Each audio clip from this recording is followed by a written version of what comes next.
This channel does not promote any violence, harmful, or illegal activities. All content provided by this channel is meant for an educational and information purpose.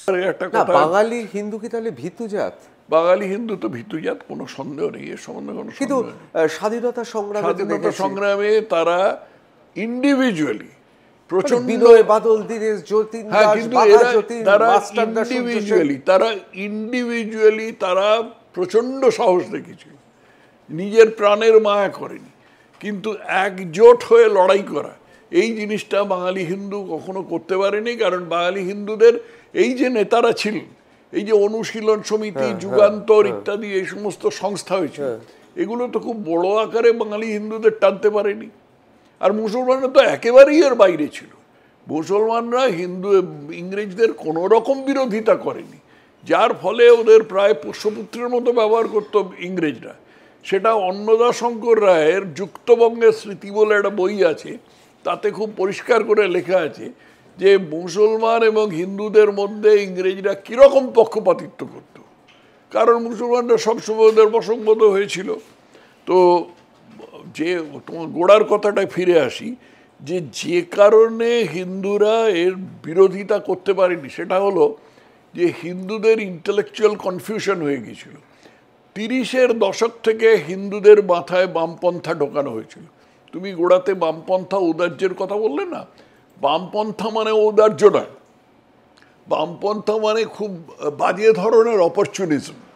বাজে ধরনের opportunism ওরা যেটা 30-এর দশক থেকে যেটা ঢোকানো হয়েছিল সেটা হচ্ছে যে না, তোমাকে যদি একটা লোক এই মালাউনের বাচ্চা দিলাম তোকে, আল্লাহু আকবর, তাহলে তুমি বলবে না না এগুলো ঠিক নয়, এগুলো তো অর্থনৈতিক লড়াই। মার্কসের কেতাবে লেখা আছে এগুলো সব অর্থনৈতিক লড়াই। এই অর্থনৈতিক লড়াইকে একটা ধার্মিক রূপ দিয়েছে, কিন্তু ওটা খোলস মাত্র। এই অর্থনৈতিক লড়াইটাকে মোকাবিলা করতে হবে এই বলে বাঙালিদের মধ্যে, বাঙালি হিন্দুদের মধ্যে ইন্টেলেকচুয়াল কনফিউশন তৈরি করে দিয়েছিল। তারপরে তার সাথে যোগ হলো গান্ধীবাদ। এই দুটো মিলে বাঙালি হিন্দু এমন একটা বিচিত্র অবস্থার মধ্যে পড়লো যে 50-এর দশক থেকে যখন আমরা একটু বুঝতে আরম্ভ করেছি, তখন থেকে বাঙালি হিন্দুর মাথায় ঢুকে গেল যে কোনো মুসলমান কোনো অন্যায় করতে পারে না।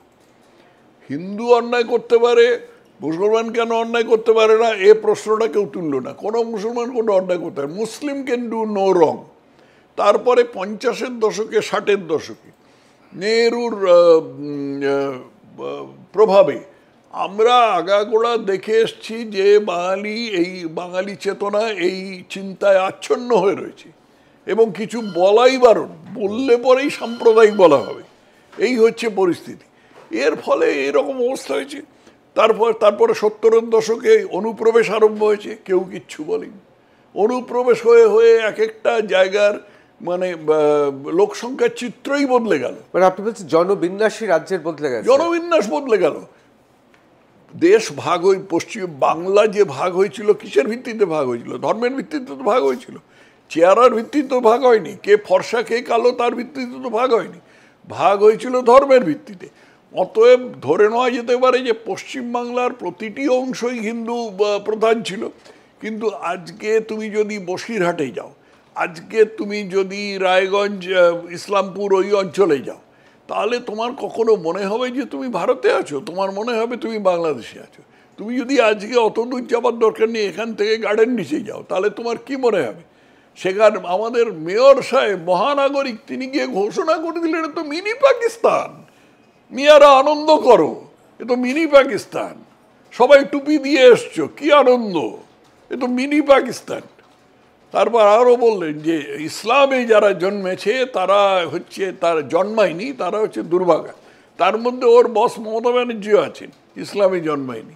এই পরিস্থিতি যখন একটা জাতির মধ্যে হয় এবং তারা যখন কোনো রকমের প্রতিবাদ করে না, তখন বুঝতে হবে সে জাতি বা সেই জনগোষ্ঠী একটা সর্বনাশের দিকে এগিয়ে যাচ্ছে। আজকে পশ্চিমবঙ্গের হিন্দু সম্প্রদায়ের এই অবস্থা।